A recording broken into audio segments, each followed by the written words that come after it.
Hello বন্ধুরা, সবাই কেমন আছো? আশা করি সবাই ভালোই আছো। দেখো বন্ধুরা, আজ আমি আবারও একটা নতুন ধরনের রেসিপি নিয়ে তোমাদের সামনে চলে এসেছি। দেখতেই পেলে বিউলির ডাল, আর এটা হচ্ছে কামিনিয়া তোপ ভেজানো ছিল। এটা দিয়ে আমি একটা রেসিপি করে তোমাদেরকে দেখাবো। তো দেখো, এটা আমি আগে মিক্সিতে বেটে নিচ্ছি। এই যে কামিনিয়া তোপটা আগেই বেটে নিচ্ছি। এবার তোমরা চাইলে এটা একসঙ্গেও বাটতে পারো, তো আমি আলাদা আলাদা করে করেছি। এরকম পুরো কামিনিয়া তোপটা সুন্দর করে গুঁড়ো করেছি। এটা গুঁড়ো হয়ে যাওয়ার পর এটাকে আমি ঢেলে নেব।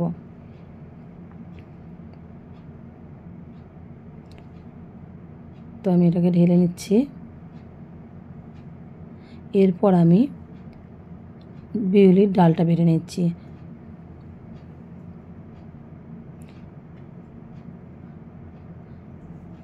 তো মিক্সিতে গ্রাইন্ড করে নিচ্ছি। দেখো আমার ডালটা পুরো পেস্ট হয়ে গেছে। তো একই বললাম তোমাদেরকে, তোমরা একসঙ্গে বাটতেও পারো, না বাটতে পারো। সেই যখন একসঙ্গে মেশাতে হবে তোমরা একসঙ্গে বাটতে পারো। তো আমি আলাদা করেই বেটেছি। নিয়ে এটাকে ভালো করে মেশাচ্ছি। পরিমাণ মতো লবণ দিয়ে দিলাম। তো ভালো করে এটাকে গুলছি। দেখে বুঝতে পারছি একটু বাকি আছে, যেহেতু ডালটা গুলতে একটু আছে, আর চালও দিয়েছিলাম শুকনো যেহেতু। এর মধ্যেই তোমাদেরকে দেখিয়ে দিই বন্ধুরা, এই যে আমি যে জিনিসটা বানাবো তোমাদেরকে এখনও বলা হয়নি, তো সেইটা বানানোর জন্য এই সবজিগুলো আমি তাকে দিয়ে দেবো পুর হিসাবে। এই আলু দিলাম, গাজর দিলাম, আর একটু মটরশুঁটি। তো সেটা রেডি করার জন্য আমি কড়াতে সর্ষে তেল দিয়ে দিলাম, সামান্য একটু সর্ষে ফোড়ন দিয়ে দিলাম। এতটা সর্ষে ফোড়ন না দিলেও চলবে, তো আমার ভালো লাগে আমি দিয়েছি। একটু গোটা লঙ্কা ফোড়ন দিয়ে দিলাম, আর কারি পাতা। এই জিনিসটা কারি পাতা না হলে সম্ভবই নয়, কারণ কারি পাতা ছাড়া এই আইটেমটা মানে ভালো লাগবে না। তো এগুলোকে আমি হালকা ভেজে নিয়ে এর মধ্যে কিছুটা সামান্য পরিমাণ কাঁচা লঙ্কা দিয়ে দিলাম। তোমরা নাও দিতে পারো, আমি দিয়ে দিলাম। এরপর সমস্ত সবজিগুলো হালকাভাবে নেড়ে নেব।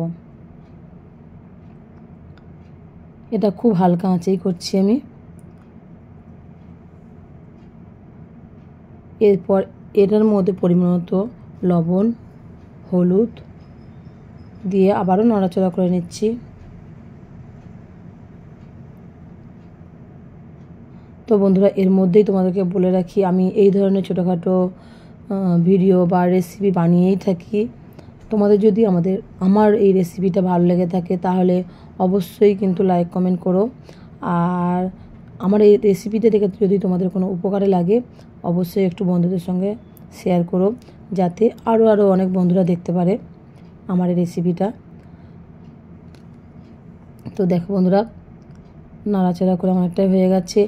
ওদিকে তো হচ্ছে, এদিকে আমি আরও একটা সাম্বার রেডি করবো, তোমাদেরকে বলে দিচ্ছি। এটা সাম্বার রেডি করছি আমি। তো সাম্বার রেডি করার জন্য আমি একটা খেসারির ডাল নিয়েছি। খেসারির ডালটাকে ভালো করে ধুয়ে নিচ্ছি। এটা আমি প্রেসার কুকারে সিটি মেরে নেবো। আর ওইদিকে সিটি মারার জন্য বসিয়ে দিয়েছি ডালটাকে। এদিকে দেখো কড়াই সেই তরকারিটা হচ্ছে। দেখো তরকারিটা নাড়ছি, একটু জল দিয়েছিলাম। তো তোমরা বুঝতেই পারছো, ডাল বিউলির ডাল আর চাল মানে অনেকেই হয়তো বুঝতে পারছো যে আমি কী তৈরি করব। তো তোমরা ততক্ষণ গেস করতে থাকো আমি কী করব। এই দেখো পুরো তরকারিটা আমার রেডি হয়ে গেছে।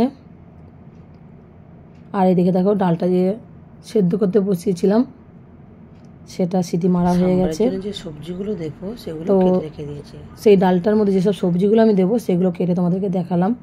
এই দেখো ডালটা সেদ্ধ হয়ে গেছে। আমি একটু ভালো করে নাড়িয়ে নিলাম, ওগুলো ঘেঁটে নিলাম। আর এই তরকারিতে এই কড়াতেই আমি তরকারি রান্না করেছিলাম। তো তরকারিটা নামিয়ে যেহেতু ওই তরকারি রান্না করবো, একটু হালকা তেল দিয়ে এটা জিরে ফোড়ন দিলাম, সর্ষে ফোড়ন দেবো একটু, আর গোটা দুটো শুকনো লঙ্কা ফোড়ন দিয়ে দিলাম। এটা নেড়ে এই যে সামান্য একটু হিং দিয়ে দিলাম। হিং দিলে বেশ ভালো লাগে। আর কারি পাতা ছাড়া, বললাম কারি পাতা ছাড়া এই রেসিপিটা সম্ভবই নয় করা। এবার যে ডালটা আমি সেদ্ধ করে রেখেছিলাম তোমরা চাইলে এর মধ্যে মসুর ডালও দিতে পারো, তবে আমি একটাই ডাল দিয়েছি, খেসারি ডালটা। এবার পরিমাণ মতো মানে স্বাদ মতো লবণ হলুদ দিয়ে দিলাম। আর যে সবজিগুলো দেখালাম কেটে রেখেছিলাম, বেগুন, সজনে ডাঁটা, আর দেখো গাজর আর ভেন্ডি, সমস্ত সবজিগুলো আমি দিয়ে ওদিকে তরকারিটা সাম্বারটা রেডি করতে বসিয়ে দিয়েছিলাম। আর এইদিকে দেখো এটা আমি করছি, এদিকে দেখে বুঝতে পারছো কী করছি। এবার হ্যাঁ, আমি আজকে ধোসা বানাবো। ধোসা বানানোর জন্য আমি যেটা রেডি করেছিলাম, ডাল, বিউলির ডাল আর চাল বাটা দিয়ে। দেখো আমাদের তো ছোটো তাওয়াতে এরকম ধরনেরই হবে। আর আমি একদম এটা ফার্স্ট টাইম করছি, এমনি সরু চাকলি খেয়েছি বা অন্য সব আইটেম করে খেয়েছি। তো যেহেতু ছোটো তাওয়া থাকে সেহেতু আমি ধোসাটা খুব একটা করিনি, জানতামও। তা ছোটো ছোটো করে ধোসা বানাচ্ছি।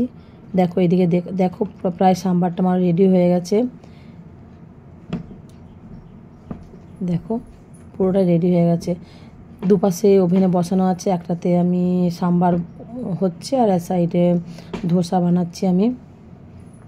তো ধোসাটা দেওয়ার পরে সাইডে উপরে একটু তেল ছড়িয়ে দিলে এটা একটু মুচমুচে হয়। দেখে বুঝতেই পারছো এটা মুচমুচে হয়ে হচ্ছে, উঠে যাচ্ছে, মানে পুরোটাই খুব ভালোভাবে হয়েছে আর খুব মুচমুচে হয়েছে খেতে। ছোটো তাওয়ার জন্য ছোটো ছোটো হয়েছে। দেখো বন্ধুরা, আমার অনেকগুলোই ধোসা রেডি হয়ে গেছে। এবার খেয়ে দেখার পালা, সাম্বারটা বা ধোসাটা কেমন হয়েছে।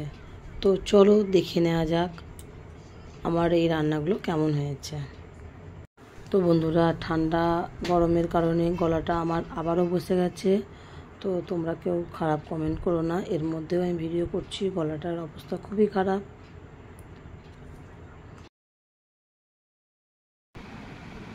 দেখো ওই পুরোপুরি আমার রেডি হয়ে গেছে, মেয়ে খাচ্ছে।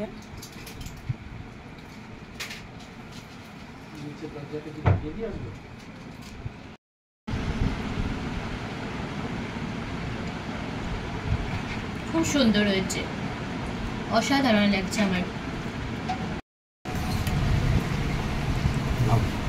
খুব সুন্দর।